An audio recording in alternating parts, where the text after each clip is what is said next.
William Henry was the last born of a dozen children who shared the few rooms of a tiny house with their parents in the countryside of North Carolina. He would never be accused of being smart. Couldn't read, did not know his left from his right. William Henry was a prime target for ridicule, especially when it became known he slept with his clothes on every night, even his shoes. Whatever he wore that day, he wore also to bed that night.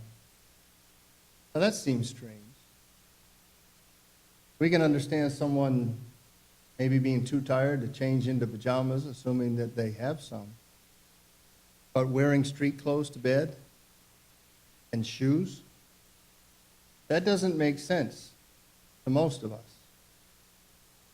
But most of us were not raised by a mother who was admittedly a drunk. A woman who worked hard in the fields for a paycheck, and every Friday when she got that paycheck could be found passed out lying on the side of the road. Or if by chance she made it all the way home from the liquor store, she would be passed out lying on the lawn outside their tiny home.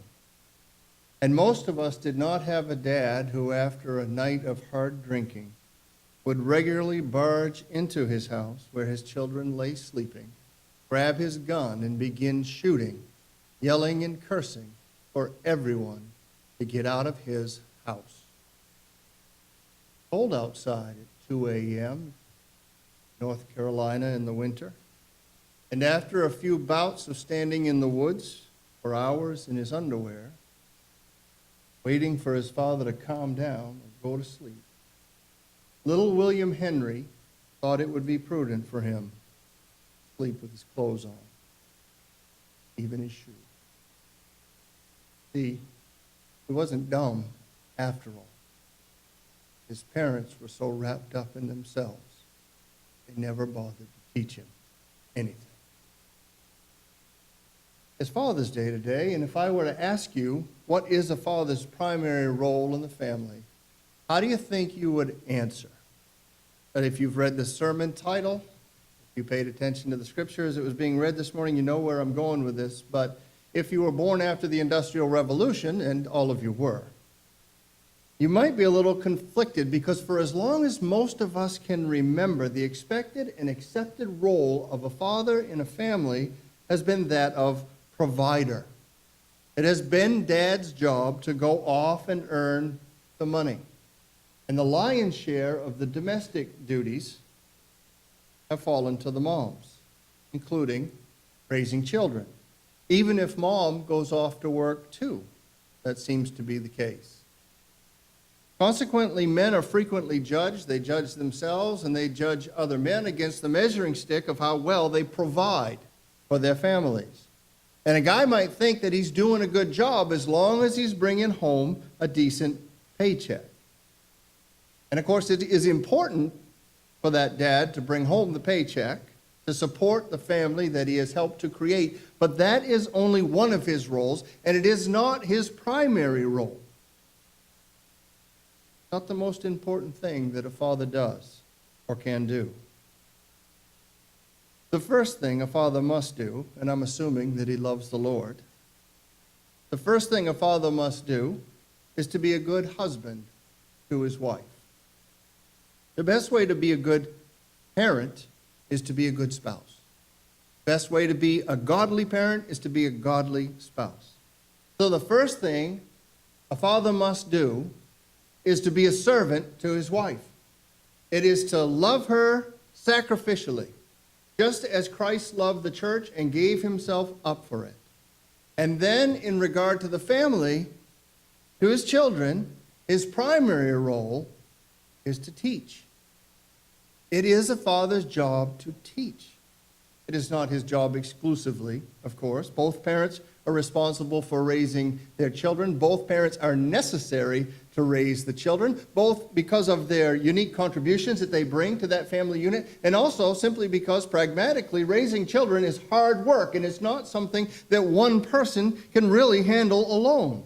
So God has designed the family this way, to both have and need a mother and a father, a husband and a wife, and both parents are called to train up a child in the way he should go. But at the same time, the scripture from both the Old and the New Testament lays an undeniable responsibility at the feet of fathers. One verse in the Bible that helps clear up the expectations of dads is found in Ephesians chapter 6, and I'd ask you to turn there with me if you would. Ephesians chapter 6.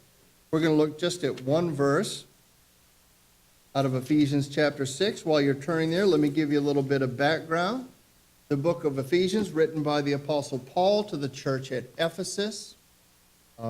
Many believe that it was a circular letter, meaning that it would be read not only to the Christians at Ephesus, but would also be handed around and read and shared with other churches and Christians in the area. There are several themes that run through the book of Ephesians. And the one that is alluded to this morning in the verse we're going to look at here in just a second is this idea that to be a Christian means to live as a new person. 2 Corinthians 5:17 tells us, if anyone is in Christ, he is a new creation. The old has passed away, behold, the new has come. Someone has wisely said this of what it means to be a Christian, that God doesn't just make us nice, he makes us new. Okay, so there's not just a little bit of morality repairing that goes on there. God's not just spackling us up a little bit to make us a little more presentable. He's making us over. He's making us new. Now, nice comes with the newness. So if you're a Christian and you're not nice, you're probably not a Christian because you're probably not new. Okay? They do come together, but God's goal is radical transformation. He's not looking at us and saying, well, that's pretty good. 90% you got it. Let me add 10. He's changing us. To be a Christian is to be made new. And to come to Christ is to put off the old, Paul would say. That is, put off worldliness, put off the self, and to come to him and put on Christ and put on godliness. That's what it means to be a Christian. This is part of what it means to live as a new person. So in Ephesians chapter 6, I'd encourage you to read this chapter maybe later on in your devotional time. I'm just going to read one verse out of 6, and that would be verse 4. Fathers, do not provoke your children to anger, but bring them up in the discipline and instruction of the Lord. So in that little verse, dads are given two imperatives. A father is told what not to do, and a father is told what to do. And in my experience, we men need this type of clarity. I'm not bashing men, but I do counsel, especially idealistic young ladies getting ready to be married. If you don't tell him exactly what you want, you're not going to get it. Tell him what you want and tell him what you don't want, and be as plain as possible. And God, in his mercy, in Ephesians chapter 6, verse 4, tells, hey, Dad, don't do this thing, but do this one. First, what not to do. Fathers, do not provoke your children to anger. What does that mean? Don't provoke your children to anger. Well, I can tell you this. It means more than dads don't poke your children with a sharp stick. Okay? It means more than dads don't turn the television off in the middle of the video game.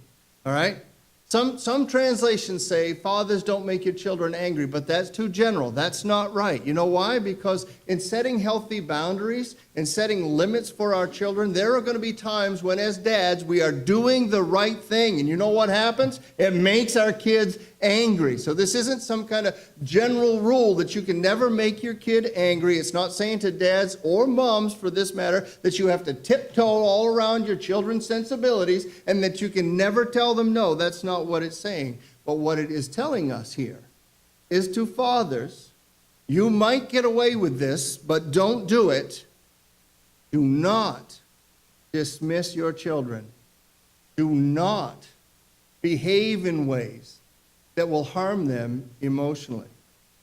This is telling us that in God's economy, which was not always the case in some of these ancient civilizations, but in God's economy, children are people too.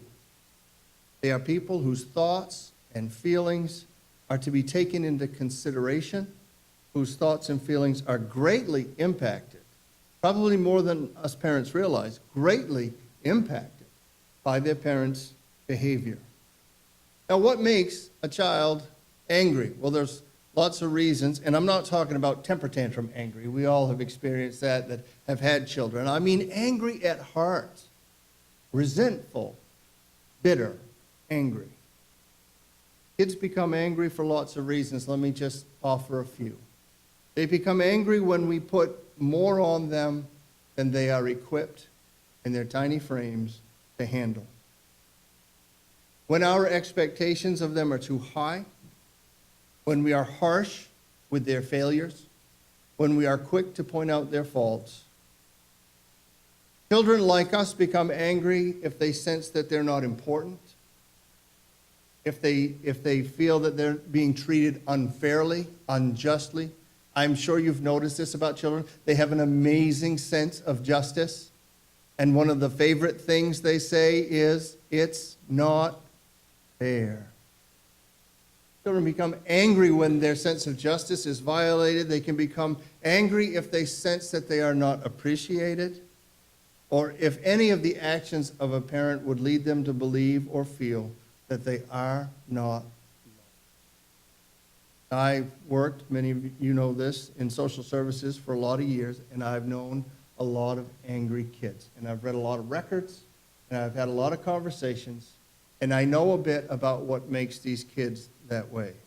Many of them are witness to physical abuse, witness to or victims of physical abuse, sexual abuse, neglect, gross neglect, parents who are caught up in addictions, criminal behavior, families that were torn apart either through divorce or because of all these other things which facilitated siblings having to be removed from one another and farmed out into foster care. All of these I have seen as adult-created conditions where parents drop the ball. And they are conditions where kids, because of their physical and at times their intellectual limitations based on how old they are when these things happen, are helpless. They truly do not comprehend what is going on. They do not have categories for this level of trauma. The choices that their parents make them feel powerless, disconnected, unheard, not valued, hurt. And these feelings often manifest in anger and also depression. Sometimes one or the other, and sometimes both, because they are very closely linked. So, fathers, the Bible says, children are gifts from the Lord. See that you understand that and view them that way and treat them accordingly. Handle them with care, the precious cargo that they are, and do not provoke them. Now, to provoke is to do something to somebody. That's what we're doing when we're provoking. Rather than doing something to our kids, which would be adverse, God calls us as dads to do something for them. This is what we are to do. So we don't provoke our kids to anger, but we also must bring them up in the discipline and instruction of the Lord. So here again, it's the dad. This is directed to the dads. It's the dad's job of teaching. We have to teach. And then the question is, what do we teach them? What do we teach? What are we teaching our kids? Are we teaching our kids how to change a flat tire? How to mow the lawn? How to balance a checkbook? How to make a grilled cheese sandwich? What are we teaching our kids? It's the father's job to teach his children, but most importantly, it's the father's job to teach his kids the important things, the right things.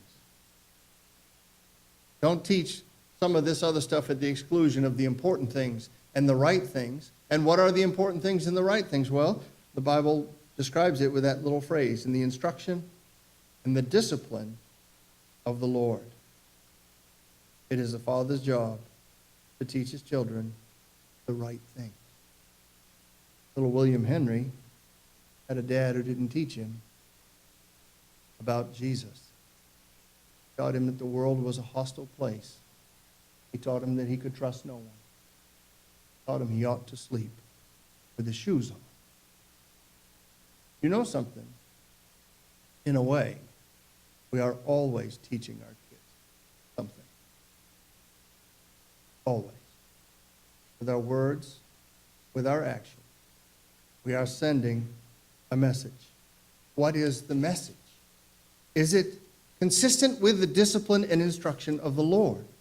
The command to dads here specifically is that we bring up our children, which is a word that means to nurture, to raise them up to maturity in the discipline, a word derived from a term that means education, tutorage, training, also has an implication of chastening and correcting, and instruction, which here means admonition or exhortation of the Lord. Okay, dads, we are to raise our children, train them, teach them, encourage them, warn them, correct them in the Lord, in the things of the Lord, in spiritual things, in the principles of the faith, in godliness. That is not mom's job. Dad, that is your job. One writer describes it this way: a father should spend time instructing and training his children to do right. He must bring them up, feed and nurture them on it. They must be instructed how to do that which is good and avoid those things which are evil. They must be instructed regarding the straight and narrow path that leads to heaven. Then they must bless you. Then they must be reminded to stay on that path. Lord willing, they will carry this training with them into life. Its ultimate goal is to spur them to willingly submit their life to their Heavenly Father, as this is the way they should go. Therefore, an incredible challenge lies before Father. How many of you dads here today knew this before you had?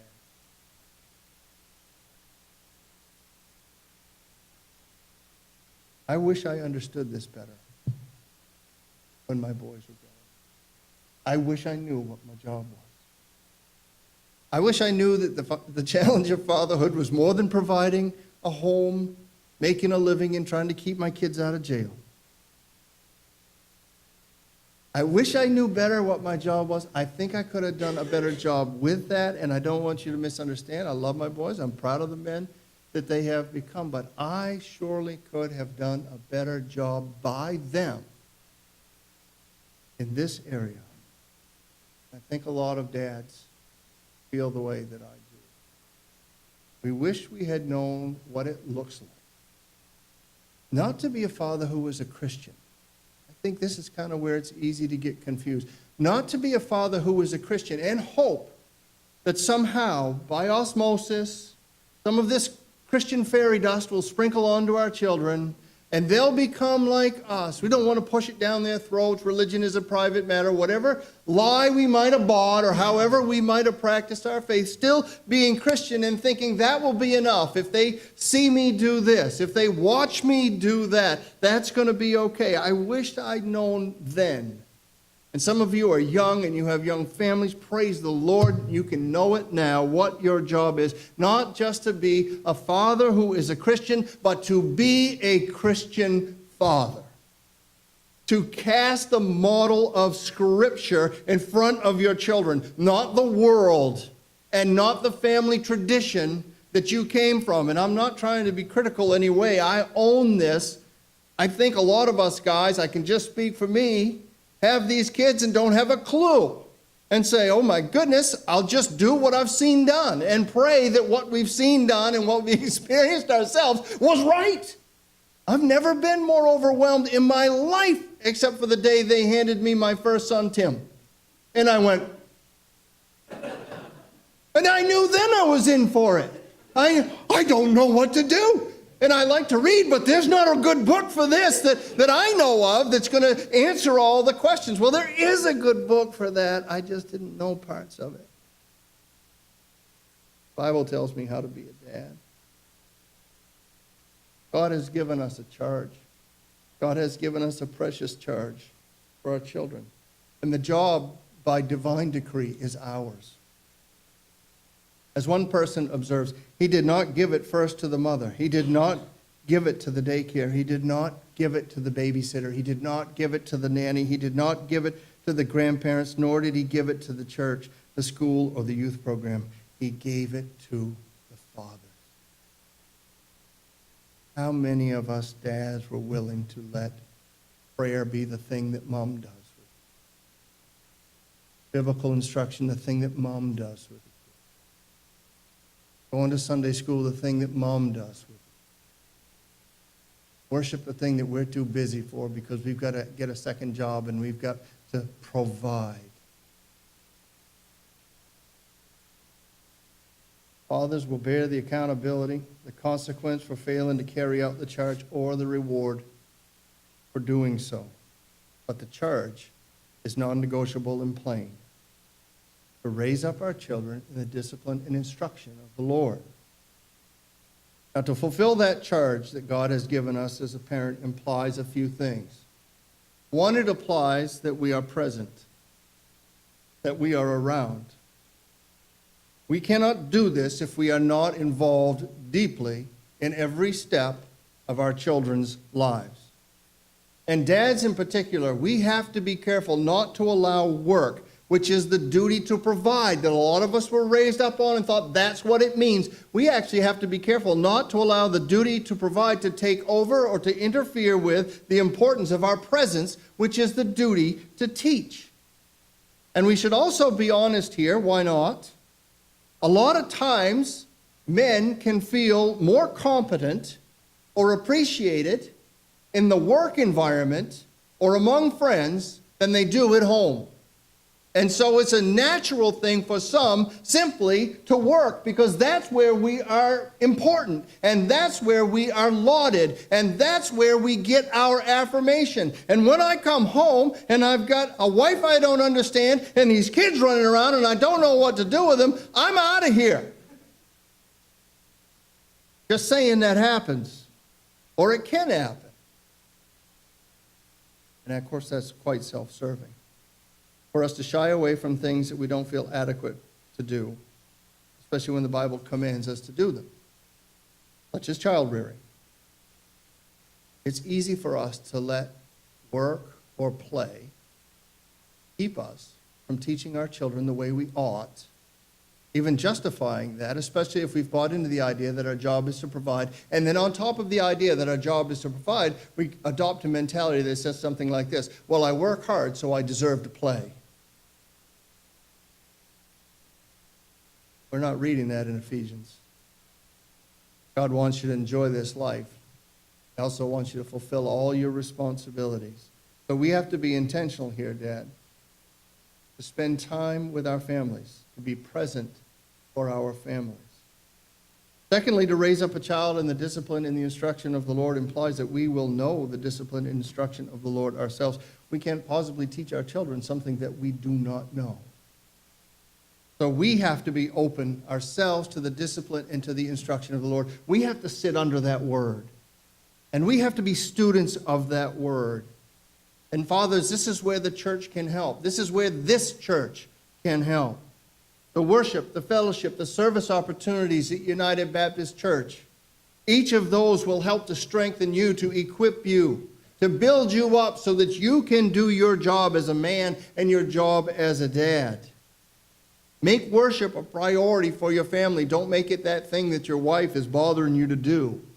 Don't make it difficult on a Sunday morning. Make it a priority. Attend a Sunday school class and don't be intimidated by what you don't know. A lot of men are intimidated by what they don't know. They're afraid to say they don't know. It's okay not to know. Come and learn. That's what Sunday school is for. Find a group of men who will hold you accountable to do what God's word tells you to do. Join a discipleship group. Join a fellowship group and surround yourself with godly fellows who are willing to speak truth into your life and who will help you when you need help and who will not be criticizing you and upbraiding you and treating you like something's wrong with you because you struggle. These are ways that you will grow in the instruction and the discipline of the Lord so that you yourself then can teach your children and raise them up in that same discipline and instruction.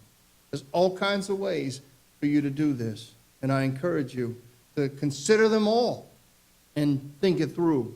Thirdly, to raise up a child in the discipline and instruction of the Lord implies that we are living in that discipline and instruction. We have to walk the talk. We should not preach to our children those things which we will not practice. I think maybe you have noticed this, but kids are really excellent at sniffing out hypocrisy. Really sensitive to it. You know what? Turns them off the same way that it turns the rest of us. Kids aren't going to fall for it. Kids aren't going to fall for it if we're telling them to do one thing and we are doing something that violates what we're trying to get them to do. And you know what? Apart from our wives, fathers, nobody knows us better. Nobody knows who we really are. Nobody knows what we're really like more than our kids. So for them and for their sake, we want to be always being transformed into Christ's likeness. We want to become more and more like Jesus so they can see that in us and they can see that it is real. We can't tell them to make God their priority if it's clear that God is not ours. We cannot tell them that they should love God with all their heart if it's not obvious that we love God with all of our heart. There has to be an authenticity in the home. There has to be a genuineness in the home when it comes to spiritual things. If we're not living according to the Word, why do we think our kids should live according to the Word? If we're not willing to be obedient, do we really think that they should be willing to be obedient? They won't. So parents, if we aren't practicing what we're preaching, it's going to totally derail the point of fathers teaching their children, training their children, which we read about in Psalm 78, which is this, that they might set their hope on God. This is the end game, guys. This is what it's about. Training up our children in such a way that they would set their hope in God. Nothing's more important than teaching our kids to know and have a relationship with and treasure God. C.J. Mahaney puts our job in perspective when he says, ultimately, that's what parenting is mostly about. It's about preparing our children for the final day. I said earlier, it's not the day of finals. Those are very stressful.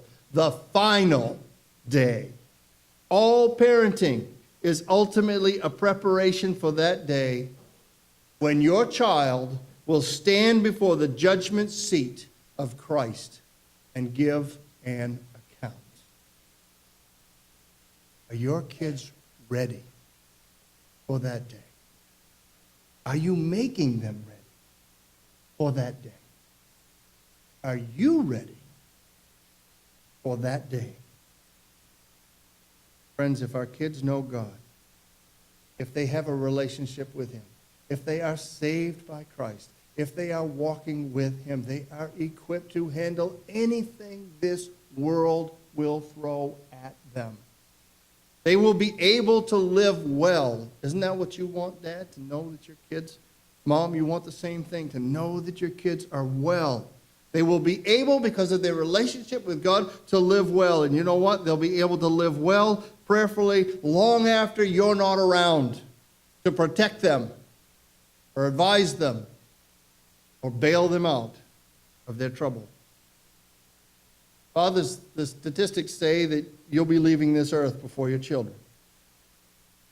And I want to ask you, will that parting, that inevitable parting, unless Christ comes, will it be temporary until you meet again in heaven? Or will it be eternal? Wrap this up with just this thought when it comes to your children. Fathers, what will you be leaving behind? What will be your legacy? How prepared is your wife? How prepared are your children to live well in your absence? And I don't mean financially, that's important, but you know what? That can change in a minute. I mean spiritually. What will they know from you that will bless them long after you're gone? How will your teaching and your example eternally influence the generations of your family that you will never meet. The psalmist gives great hope for a father's faithful instruction, and I know there are dads sitting here today going, holy cats, have I blown it. Wow, am I done. What a mess I've made. I repent, sackcloth and ashes. I don't even want a cheeseburger now that it's Father's Day. I can't do it. I'm sick to my stomach. Of course, it's serious stuff, but let me say this, guys, because we all have regrets. Yeah, I don't know a parent who doesn't. You're still here. And you're drawing breath. And there's still hope. You're not done. Parents, you're not done. You never really get done. They're always your kids. And you can speak into their lives. And you should speak into their lives. And there's no rule that says, well, they're out of my house, and now I can't say anything. Listen, the older you get, the more forward you should get. You've been around the block. You know the truth. And you have plenty to offer your adult children. So please, I'm not here this morning. I'm as one guy in the early service says, thank God you gave us an off-ramp.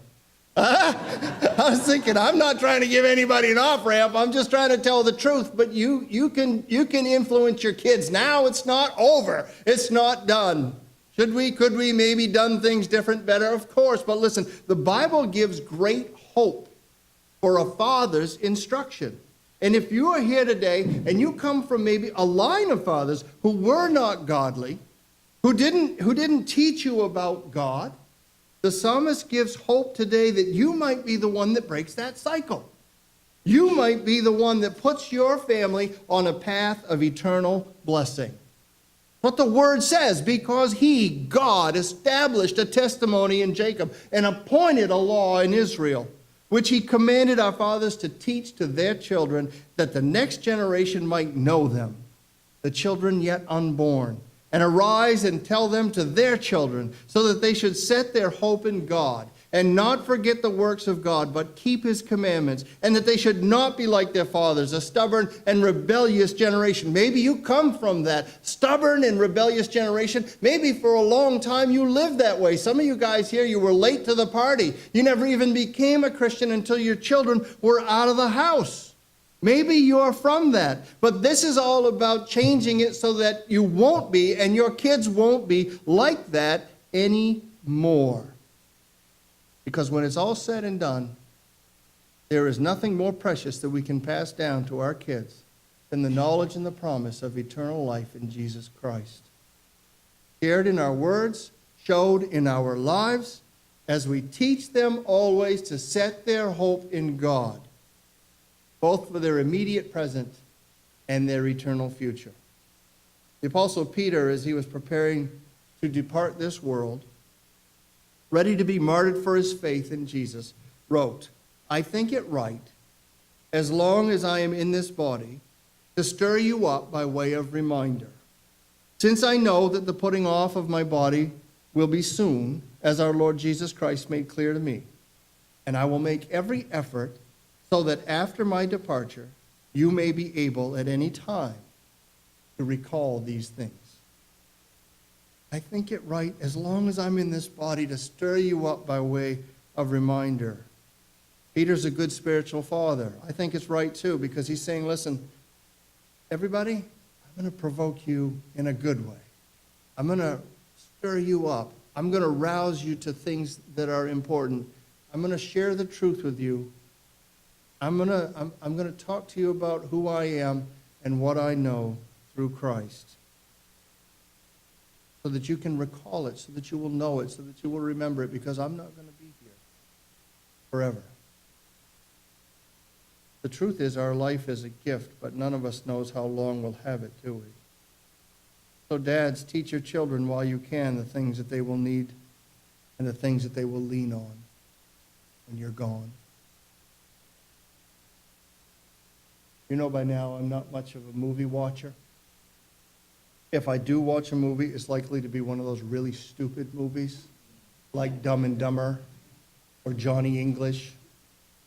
And that's only so that my wife, who hates those kind of movies, can at least laugh at me and get some entertainment. I just don't watch movies. I don't even watch Christian ones, and I don't have anything against them. I just don't like to sit still for 2 hours.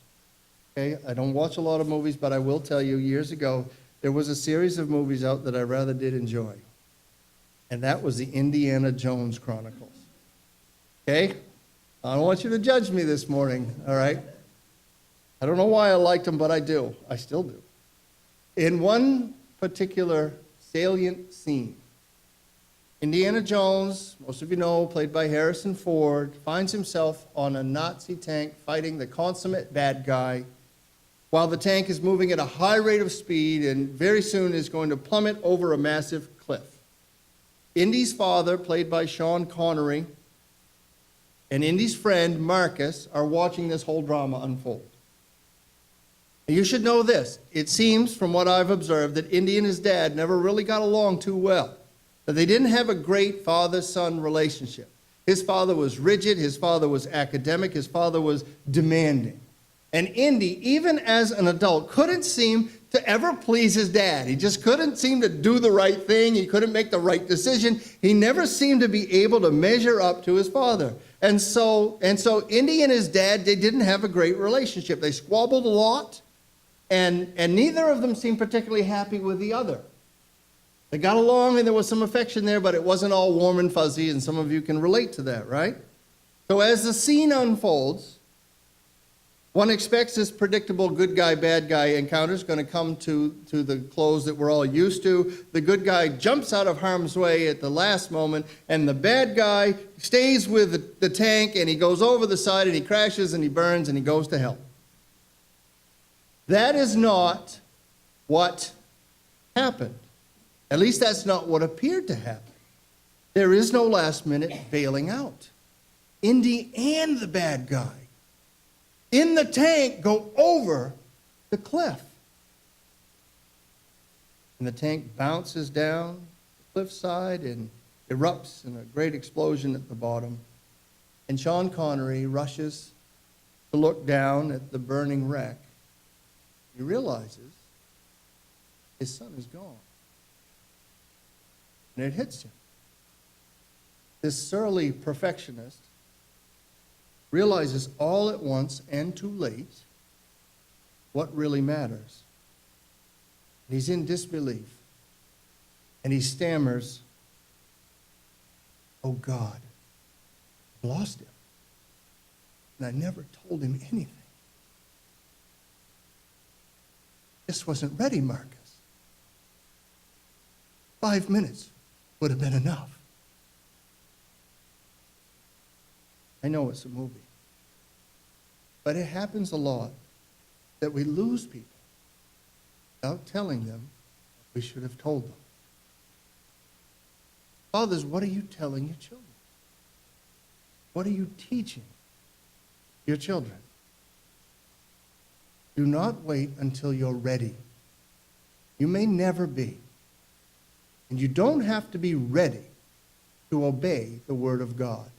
You just have to decide to do it. And you know what? It's never too late to talk with your kids about it. No matter how old they are.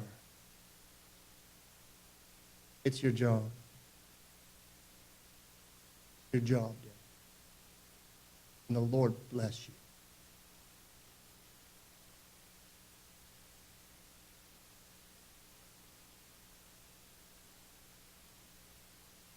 We wait just a moment. Pause. I'd like you to think about the implications of today's text for your life.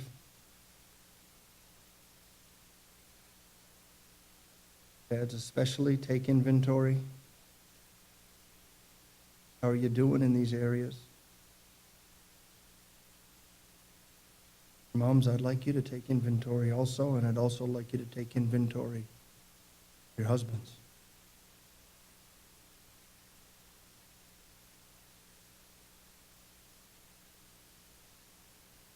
How are your husbands doing measuring up to what the Scripture says?